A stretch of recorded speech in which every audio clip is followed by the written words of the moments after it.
Welcome to my channel. This video sponsored by SBO Digital Marketing. வீட்டில் இருந்து வேலை செய்து பணம் சம்பாதிக்க ஒரு அருமையான வழி.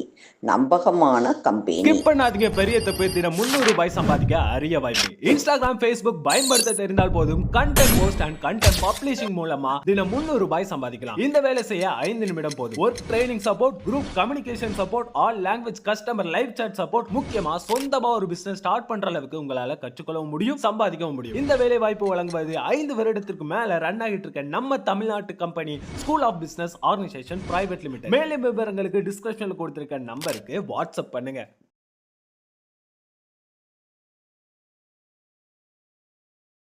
ஆஹா லவ்லி பேர்ட்ஸ்.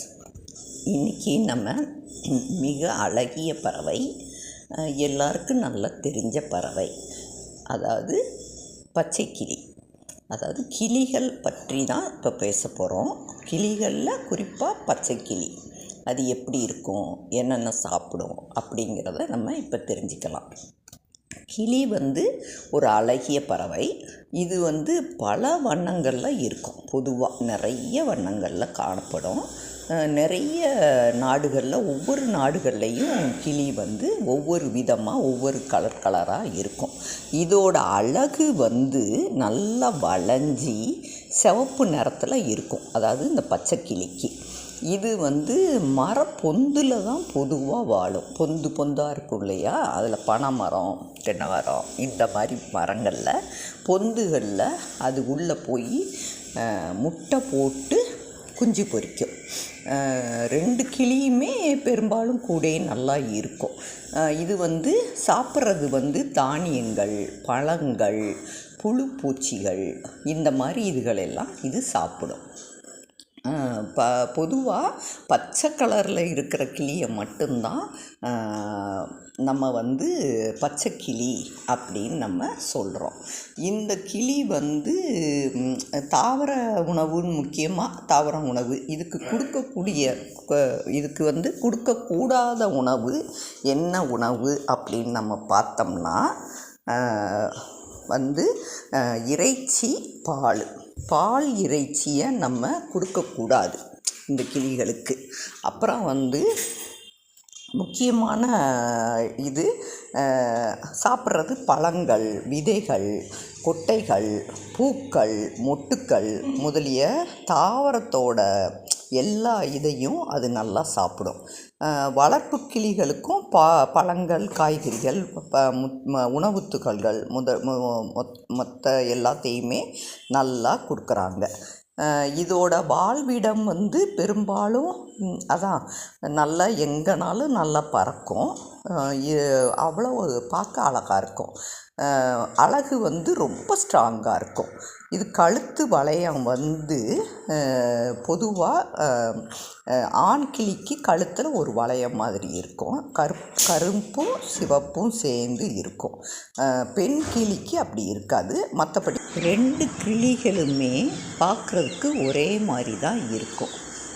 2வது கிளிகளை பற்றி நம்ம சுவாரஸ்யமாக தெரிஞ்சுக்கிறக்கூடிய விஷயம் என்னென்னா, நன்றாக எல்லா விஷயத்தையும் கற்றுக்கொள்ளும், வேகமாக கற்றுக்கொள்ளும்.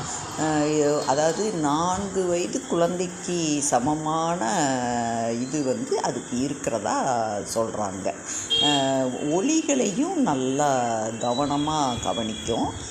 மெயினாக செல்ல பிராணிகளாக இருக்கிறதுக்கு காரணம், ஒலிகளை கற்கும் பின்பற்றும் திறன் இதுக்கு அதிகமாக இருக்குது. அதுவும் ஆப்பிரிக்கன் அந்த கிரே பேரட்னு சொல்லுவாங்க, அதுவும் அமேசான் கிளியும் ஒலிகளை பின்பற்றி அதுக்கு பதில் சொல்கிறது எல்லாம் ரொம்ப அவ்வளோவா ஒரு கிட்டத்தட்ட 7 வயசு குழந்தைக்கு உள்ள எல்லா இதுவும் அதுக்கு இருக்கிறதா இருக்குது.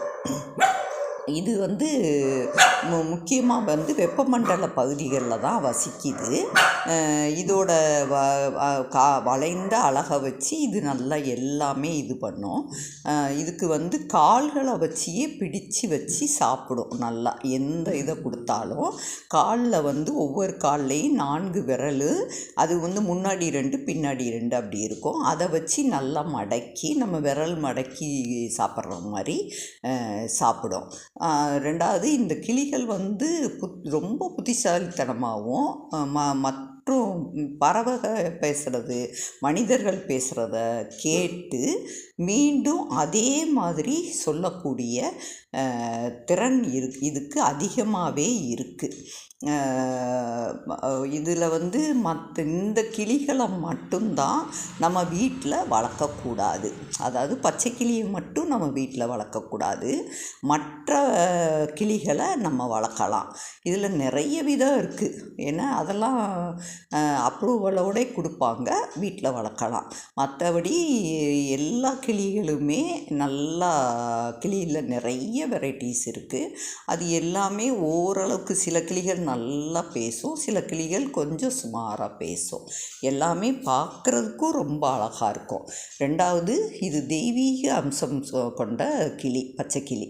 அதாவது மதுரை மீனாட்சி அம்மன் கோயிலோட சாமி சிலை இதுலேயே கிளி தான் வாகனமாக இருக்கும். அந்த அளவுக்கு எப்படி முருகனுக்கு மயில் இந்த மாதிரி இருக்கோ அதே மாதிரி கிளி வந்து மீனாட்சி அம்மனோட இதில் இருக்கும். அது வந்து ஒரு தெய்வீக சம்பந்தப்பட்டமானது. ஒரு கிளி நம்ம வீட்டுக்கு பச்சை கிளி வருதுன்னா உண்மையிலேயே அது அந்த வீட்டில் வந்து லட்சுமி கடாட்சம் நிறைஞ்சி இருக்கும்னு சொல்லுவாங்க. வந்துட்டு பறந்து போயிடுச்சுனாலும் சரிதான். ஆனால் நம்ம அதை வீட்டில் வச்சுருக்கக்கூடாது. ஏதாவது ஒரு ஆபத்துன்னா வச்சுருக்கலாம். அந்த மாதிரி வச்சுருந்துட்டு அப்புறம் அனுப்பி பறக்க விட்டுறலாம். அது வந்து அவ்வளோ நல்ல ஒரு தெய்வீக அம்சம் கொண்ட பறவை. நல்ல சக்திகள் மட்டும்தான் அந்த பறவை நல்ல சக்திகள் இருக்கும்போது தான் அந்த பறவைகள் உள்ளே வரும். அந்த பறவைகள் வந்து எந்த வித தீங்கும் அந்த வீட்டுக்கு அது உள்ளே வருதுன்னா எதுவுமே அந்த வீட்டுக்கு வராது. அந்த அளவுக்கு அந்த பறவைக்கு ஒரு தெய்வீக சக்தி இருக்குது. கிளி வந்து ஜோசியம் சொல்கிறதுக்கும் வச்சுருப்பாங்க. பொதுவாக இந்த பறவைகள் வந்து